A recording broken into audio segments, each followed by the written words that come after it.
بسم اللہ الرحمن الرحیم۔ السلام علیکم ورحمۃ اللہ وبرکاتہ۔ دوستو، یہ زندگی اللہ کی بہت بڑی نعمت ہے، لیکن یہ نعمت ہمیشہ نہیں رہنی، بلکہ ایک وقت آئے گا کہ یہ نعمت ہم سے چھن جائے گی، یعنی موت آ جائے گی۔ لیکن آج ہم موت سے غافل ہیں، ہمارا خیال مال و متاع کی طرف، دنیا کے اغراض کی طرف اور مال و متاع کو اکٹھا کرنا اس کی طرف ہے۔ حقیقت یہ ہے کہ یہ چیزیں ہمیشہ رہنے والی نہیں ہیں، بلکہ ختم ہو جانے والی ہیں۔ ہم دیکھتے ہیں کہ کتنے لوگ ایسے ہیں جو اس دنیا کی لالچ کے اندر دن رات ایک کیے ہوئے ہیں، حلال اور حرام کا خیال نہیں رکھتے اور جائز اور ناجائز کا خیال نہیں رکھتے، لیکن حقیقتاً اس دنیا کی کوئی قدر و قیمت نہیں ہے، ختم ہو جانی ہے۔ جیسے کہ مشہور ہے، پہلے زمانے کے اندر ایک بادشاہ تھا جس کی بہت بڑی سلطنت تھی، بڑی دور تک اس کی حکومت اور سلطنت اور بادشاہت پھیلی ہوئی تھی۔ اس کے وزیر کے دل کے اندر خیال پیدا ہوا کہ اگر اس بادشاہت میں سے، اس سلطنت میں سے کچھ حصہ مجھے مل جائے تو یہ بہت اچھا ہوگا، میری زندگی بہت آسانی سے گزرنے لگے گی۔ اس نے اس کا اظہار بادشاہ کے سامنے کر دیا۔ بادشاہ نے کہا کہ ٹھیک ہے، میں تجھے اپنی سلطنت کا کچھ حصہ، بادشاہت کا کچھ حصہ دیتا ہوں، لیکن شرط یہ ہے، 3 سوال میں تجھے بتاتا ہوں، اگر تو تسلی بخش ان کا جواب مجھے دے دے گا تو میں تجھے اپنی بادشاہت، اپنی سلطنت میں شامل کر لوں گا اور اپنی بادشاہت اور سلطنت کا کچھ حصہ تجھے دے دوں گا۔ لیکن شرط یہ ہے کہ اگر وہ تو نے سوالوں کے جواب مجھے نہ بتائے تو اس صورت کے اندر میں تجھے قتل کر ڈالوں گا۔ یہ 2 چیزیں ہیں، یا تو سوالوں کے جواب بتا دے یا میں تجھے قتل کر ڈالوں گا۔ سوالوں کے جواب بتائے گا تجھے اپنی سلطنت کے اندر شامل کروں گا۔ 3 سوال ہیں اور تیرے پاس وقت ہے 1 مہینے کا، اس مہینے کے اندر اندر تو مجھے بتا دے ان سوالوں کا جواب تو میری سلطنت کے اندر شامل ہو جائے گا۔ 3 سوال یہ ہیں کہ وہ کون سا ایسا سچ ہے جو جھوٹ نہیں، اور کون سا ایسا جھوٹ ہے جو سچ نہیں، اور انسان کی سب سے بڑی کمزوری کیا ہے۔ یہ 3 سوالوں کا جواب مجھے چاہیے۔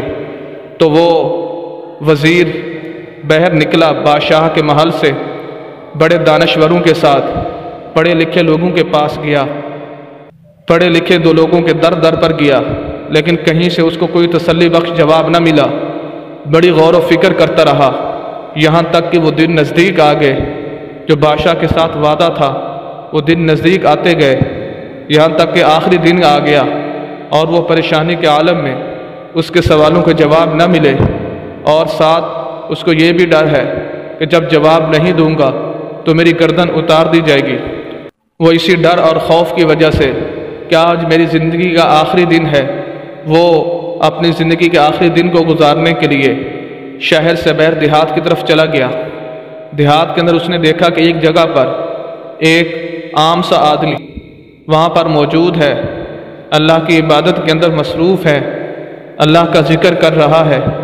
تو جب یہ وہاں پہنچا تو اس نے ایک آدمی نے اس کو دیکھ کر کہا، بہت زیادہ پریشان نظر آ رہے ہو، کیونکہ جو آدمی پریشان ہوتا ہے اس کے چہرے سے ہی پتہ چل جاتا ہے کہ یہ پریشان ہے۔ تو اس بزرگ نے اس کا چہرہ پڑھ کر اس سے پوچھا، لگتا ہے تو بہت زیادہ پریشان ہے، کیا وجہ ہے؟ پہلے تو اس وزیر نے کہا، تم اپنا کام کرو، میرے ساتھ تیرا کیا تعلق ہے؟ مجھے اپنی پریشانی کے اندر رہنے دو، بڑے بڑے لوگ میرے اس مسئلے کو حل نہیں کر سکے، تم کون ہوتے ہو میرے سوالوں کا جواب دینے والے؟ تو اس بزرگ نے کہا، ہو سکتا ہے میں تمہارے سوالوں کا جواب دے لوں، تم مجھے اپنے سوال تو بتاؤ۔ تو اس وزیر نے بتایا کہ میں نے بادشاہ کے سامنے یہ اظہار کیا تھا کہ سلطنت کا کچھ حصہ مجھے دے دیجیے، تو بادشاہ نے میرے ذمے یہ 3 سوال لگائے ہیں، اگر تم ان سوالوں کا جواب دے دو تو اپنی سلطنت کا کچھ حصہ دے دوں گا، ورنہ تجھے قتل کر ڈالوں گا۔ اور آج میرا زندگی کا آخری دن ہے اگر میں نے سوالوں کے جواب نہ دیے۔ اس بزرگ نے فرمایا، دیکھو پریشان ہونے کی ضرورت نہیں ہے، ان 3 سوالوں کے جواب میں تجھے دے دیتا ہوں۔ پہلا سوال تیرا کیا ہے؟ تو اس نے کہا، پہلا سوال یہ ہے، وہ کون سا سچ ہے جو جھوٹ نہیں ہو سکتا؟ فرمایا کہ وہ سچ موت ہے، موت آ کر رہنی ہے، جھوٹ نہیں ہے۔ آج تک اس کو کوئی بھی نہیں جھٹلا سکا، چاہے وہ مسلمان ہو، چاہے وہ کافر ہو، چاہے وہ یہودیوں میں سے ہو، چاہے وہ عیسائیوں میں سے ہو، جس مذہب سے بھی تعلق رکھنے والا ہو، وہ اس بات کو نہیں جھٹلا سکتا کہ موت نہیں آنی، بلکہ موت ایک ایسی حقیقت ہے جو آ کر رہے گی۔ اور اس سے پوچھا کہ تیرا دوسرا سوال کیا ہے؟ فرمایا کہ وہ کون سا ایسا جھوٹ ہے جو سچ نہیں؟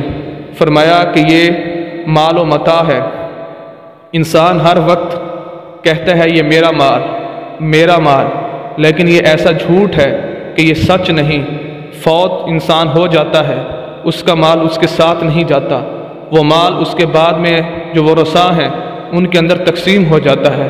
تو یہ ایسا جھوٹ ہے جو سچ نہیں ہو سکتا۔ اور تیسرا فرمایا کہ انسان کی سب سے بڑی کمزوری کیا ہے؟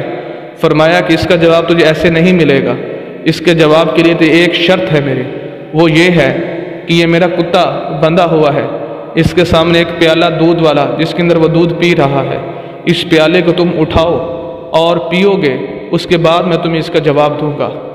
تو اس نے کہا کہ نہیں، ایسے نہیں، میں وزیر ہوں، دیکھو میں شاہی محل سے ہو کر آیا ہوں، تو میں ایک بہت بڑا مرتبہ رکھتا ہوں۔ تو اس بزرگ نے فرمایا کہ ہرگز نہیں، میں تجھے نہیں بتاؤں گا۔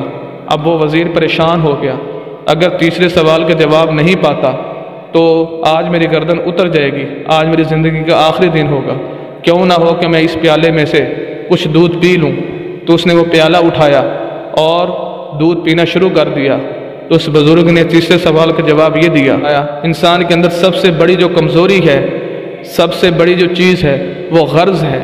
تو دیکھیں، مال و متاع نہ انسان کے ساتھ رہنا ہے، انسان ہر وقت اس دھوکے کے اندر رہتا ہے۔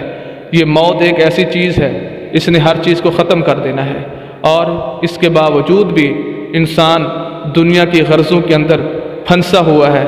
کسی نہ کسی کے ساتھ کوئی نہ کوئی غرض، کسی کے ساتھ نہ بھی ہو تو دنیا کے اندر اس طرح مال اکٹھا کرنے کے اندر لگا ہوا ہے، اس طرح دنیا کے اندر اس نے اپنے آپ کو پھنسایا ہوا ہے۔ اللہ کی طرف، نیک اعمال کی طرف، دین کی طرف اس کی کوئی غور و فکر نہیں ہے۔ تو یہ موت ایک ایسی حقیقت ہے، اس کو کوئی نہیں جھٹلا سکا۔ تو دوستو، یہ بزرگ کے بتائے ہوئے 3 سوالوں کے جو جواب تھے، یہ در حقیقت ہم اپنی زندگی کے اندر ان کو لے کر آئیں اور دیکھیں کہ آیا ہم دین کے مطابق گزار رہے ہیں کہ نہیں۔ ویڈیو اچھی لگی ہو ضرور لائک اور شیئر کیجئے گا، ہمارے چینل کو سبسکرائب کیجئے گا۔ والسلام۔